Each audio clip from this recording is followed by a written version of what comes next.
हे what's up everybody, welcome to my blog RDX। तर guys मी आज आहे नाशिकला सिन्नरमध्ये। तर हा गोंदेश्वर मंदिर असं आहे, खूप कमी लोकांना असं माहीत आहे हा मंदिर। तर आज महाशिवरात्री असल्या कारणाने भरपूर गर्दी आहे, बघू शकता तुम्ही। महाशिवरात्री नसली तर गर्दी नसते एवढी, नॉर्मल डेजला कोणाला माहीत नाही हा मंदिर, म्हणून जास्त गर्दी नसते। तर चला आता आपण बघूया आतमध्ये जाऊन कसं आहे। ही एंट्री आहे, एंट्री मधून बघू जाऊन आतमध्ये दर्शन वगैरे घेऊया आणि पुढचं तुम्हाला दाखवतो मंदिर कसं आहे। हे बघा, हे मेन एंट्रन्स आहे, इथून आतमध्ये जायचं। इथून आतमध्ये महादेवाचं मंदिर आहे आणि आजूबाजूला पण अजून 4 मंदिर आहेत त्याशेती। शिवपंचायतन असं म्हटलं जातं या मंदिराला। तर बघूया आतमध्ये कोरीबाग मध्ये बघा, हे 1000 वर्ष जुना मंदिर आहे। हे बघा, इथे माहिती दिलेली आहे इंग्लिशमध्ये, हिंदीमध्ये आणि मराठीमध्ये। व्हिडिओ पॉज करून तुम्ही वाचू शकता पूर्ण माहिती। हे बघा मंदिर। गाईज इथून आता आतमध्ये जायचंय, इथून लाईन लागलेली आहे। तर बघू आपल्याला चान्स भेटतं का जायला, नेहमीप्रमाणे VIP दर्शन भेटतं का या बघू।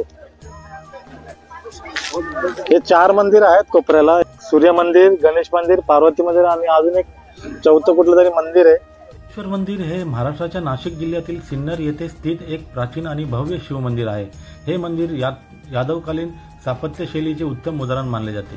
गोंदेश्वर मंदिराचा इतिहास इसवी सन 12वी शतकातील यादव राजवटीपर्यंत मागे जातो। यादव राजाने गोविंदराज याने हे मंदिर बांधल्याने मानले जाते, त्यामुळेच या मंदिराला गोंदेश्वर असे नाव देण्यात आले आहे। या मंदिराकडे पाहून एकच प्रश्न पडतो की हा मंदिर एवढा जुना असून, एवढा पौराणिक असून अजून कसं लोकांना एवढं माहीत नाही। खूप कमी लोकांना याची माहिती आहे। तर याच्या मागचं कारण काय, की लोकांपर्यंत हा मंदिर प्रसिद्ध का नाही झाला, हाच प्रश्न पडतो। इथे माझा साऊंड गेला आहे माईकने धोका दिल्यामुळे, त्यामुळे मी ऐकू नाही शकत काय आहे। तर आता तुम्ही पुढचं गाणं ऐका मस्त। गोंदेश्वर मंदिर सिन्नर गावी, शिवाच्या भक्तांचे नंदनवन, यादवकालीन स्थापत्य शान, अवघा नाशिक म्हणे गर्वाने। शिवाचे मंदिर अनोखा देखावा, पुरातन इतिहासास लाभले स्थान। दर्शन घेतले जमेते धीर, शांतता लाभते हटके आन। गोंदेश्वरचे मंदिर आम्हावे, शिवाचा आशीर्वाद सदा सोबत ठेवे। भक्ती धरू ज्याची मनात आम्ही, प्राचीन मंदिराचे गौरव गाणी गावे।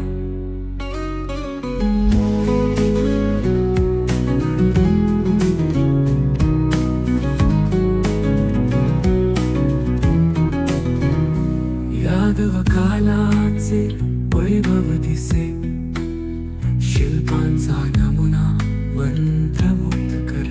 दर्शन वगैरे झालेलं आहे। आता इथून जावं लागेल, एक्झिट करून आपण जाऊया नेक्स्ट मध्ये। एक मस्त तुळजाभवानीचं मंदिर दिसलेलं मस्त डोंगराच्या मध्ये, तिकडे पण जाऊन बघूया, तुम्हाला दाखवतो ते पण। गाईस हा बघा प्रति तुळजापूर, सिन्नरमध्ये 10 किलोमीटरच्या लांबीवर आहे। हा काय सुंदर मंदिर आहे बघा। हे हा रस्त्यात दिसला म्हणून आम्ही इथून चाललो आता इथे, आणि इथून जायचं आहे। किती भारी एंट्री आहे त्याची, बघू गाडी कितपर्यंत जाते।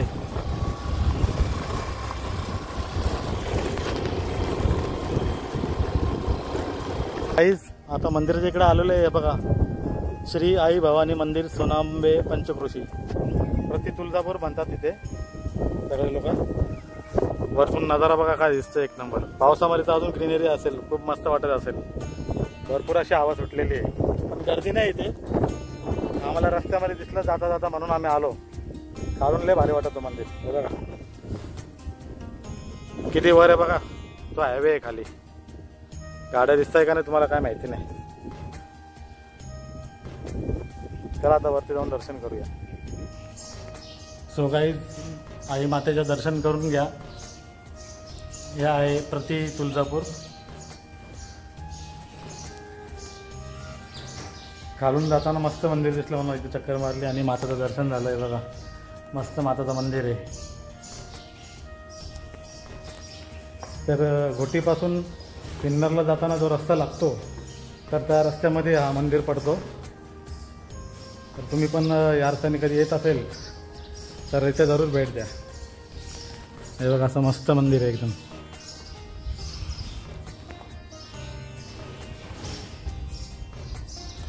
हे बघा हे खालचा खालचा बघा कसा दिसतंय डोंगरावरून. तुम्हाला एंट्री दाखवतो आम्ही. एंट्री कुठून केली ते दाखवतो तुम्ही. हे बघा हा एंट्री गेट. या एंट्री गेटमधून आम्ही आतमध्ये आलो. ते 2-2.5 किलोमीटर आहे एंट्री गेट इथून.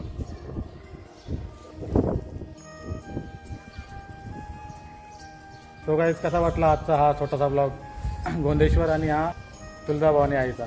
तर चॅनलला तुम्ही नवीन असाल तर सबस्क्राईब करा, कमेंट करा आणि लाईक करा. तर भेटूया आपण नेक्स्ट व्हिडिओमध्ये. तर तोपर्यंत काळजी घ्या. चलो बाय बाय.